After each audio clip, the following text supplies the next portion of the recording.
Muy buenas tardes. Los bancos de Wall Street volverán a pagar grandes dividendos y recompras de acciones tras superar con buena nota los test de estrés de la Reserva Federal en el enésimo síntoma de que la recuperación de la economía continúa fuerte en la salida de la crisis de la pandemia. Eso sí, las dudas sobre la inflación y el tapering persisten, con Bank of America vaticinando un nivel de precios de entre el 2 y el 4% en los próximos entre 2 y 4 años, o lo que es lo mismo, una hiperinflación más persistente y prolongada de lo que ve la propia Reserva Federal. Estos audiomercados buscamos todas las claves de la sesión de Wall Street, como siempre, gracias al patrocinio del broker IG.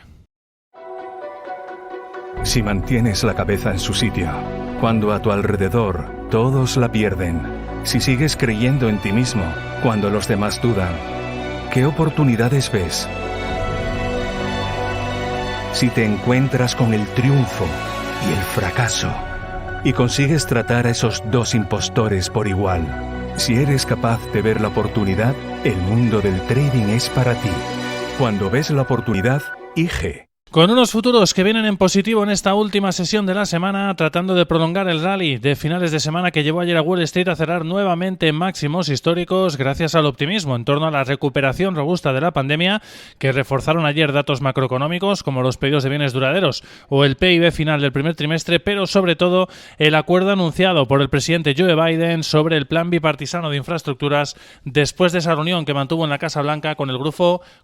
de 10 senadores que lo habían promovido. Eso sí, el demócrata no firmó finalmente el proyecto de ley para movilizar hasta $1 billón en los próximos años en inversiones porque advirtió a los republicanos de que no lo hará si no es junto al plan de reconciliación presupuestaria, algo que Biden espera conseguir cerrar, eso sí, antes de este próximo verano. En cualquier caso, el acuerdo en la Casa Blanca ha reforzado la visión de que el rebote de la pandemia empieza a ser fuerte, mientras en el lado contrario continúa ese debate interno en el seno de la Reserva Federal sobre la hiperinflación y el tapering después del giro hacia un tono más hawkish dado por el organismo la pasada semana. Un debate en el que se cuela también Bank of America diciendo que de transitoria la inflación tiene poco, de hecho vaticina un nivel de precios bastante más persistente, elevado y prolongado de lo que vaticina la propia Reserva Federal. De hecho dice que entre el 2 y el 4% en los próximos 2-4 años. Sin duda un nivel de inflación que va a ser, en el caso de que se confirmase esta expectativa evidentemente, bastante preocupante para la propia Reserva Federal, para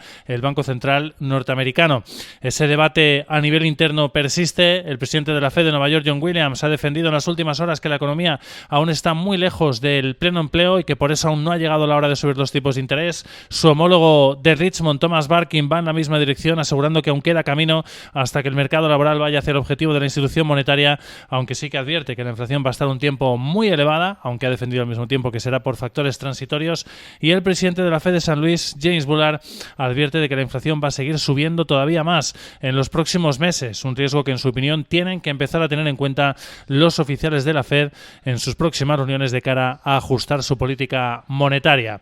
Y hoy la Fed sin duda ha dado una buena noticia, lo hizo ayer al cierre, a los bancos, y es que la mayoría de entidades financieras, todas, en concreto los 23 bancos sometidos a las pruebas, han superado los test de estrés realizados por la Reserva Federal, superando ese nivel de capital mínimo exigido por la Fed del 4,5%, lo que demuestra que han ido fortaleciendo capital durante la pandemia y lo que lleva a la Fed a levantar las restricciones para pagar dividendos y recompras de acciones. De hecho, podrán presentar sus planes para volver otra vez a retribuir a sus accionistas el próximo 28 de junio, después del cierre del mercado. Según estima analistas que recoge Bloomberg, los 6 mayores bancos podrían devolver a los accionistas la friolera de $142.000 millones. JP Morgan, Bank of America, Wells Fargo, Citigroup, Morgan Stanley y también Goldman Sachs. Los inversores aguardan en medio de esas presiones inflacionistas y en medio de ese debate sobre el tapering a la referencia clave de la jornada que vamos a tener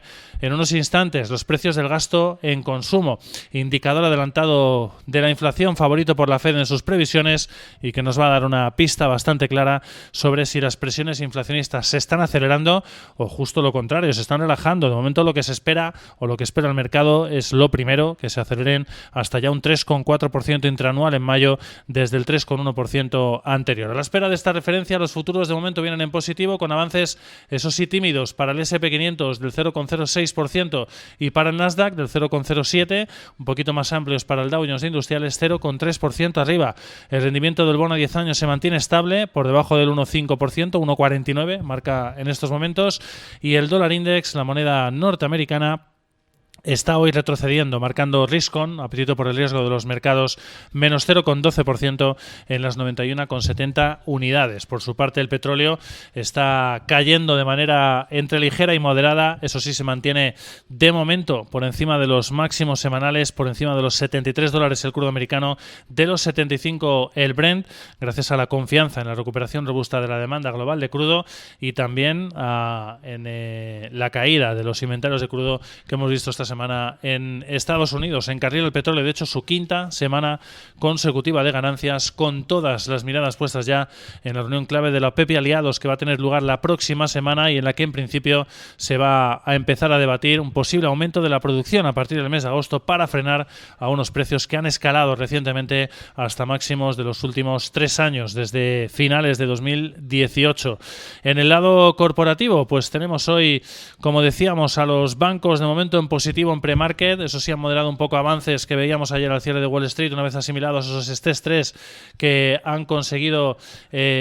superar con nota los 23 bancos examinados por parte de la Reserva Federal. JP Morgan, Goldman Sachs, Bank of America, Citigroup, Wells Fargo o Morgan Stanley están registrando subidas de entre medio punto y 1,5 puntos porcentual en pre-market. Resultados corporativos también que están cotizando en el día de hoy, o que van a cotizar en el día de hoy, están cotizando en pre-market de momento. La firma deportiva Nike presentaba ayer al cierre resultados del cuarto trimestre, ha superado expectativas, beneficio por acción de $0,93 frente a los 0,53 esperados, está disparada en premarket un 13%, los ingresos 12.300 millones frente a los 11.100 esperados por el mercado.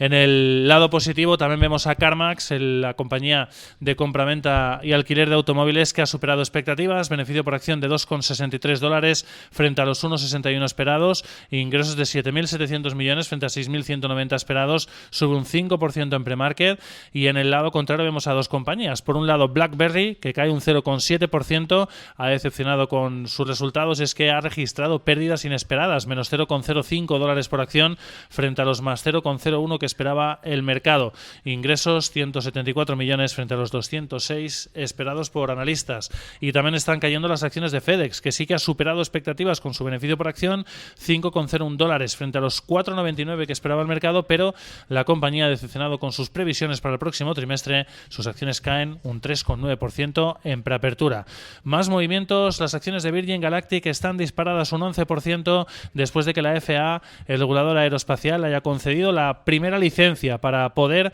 operar vuelos turísticos al espacio, después de ese éxito conseguido en el último test de vuelo el pasado mes de mayo. Operación corporativa, Rodwell Automation ha anunciado la adquisición del fabricante de software Plex Systems por $2.220 millones. Otra operación corporativa, Panasonic ha vendido su participación accionarial en Tesla de manera completa por unos $3.600 millones, según un portavoz de la compañía japonesa. Y por último, Credit Suisse ha mejorado el consejo de Netflix hasta sobreponderar desde neutral, las acciones de la compañía de contenidos en streaming subiendo más de 1 punto porcentual en premarket. Futuros de momento prolongando el récord de ayer, el optimismo en torno a la confianza en la recuperación económica de la pandemia. Los mercados aguardan a los precios del gasto en consumo. Feliz sesión.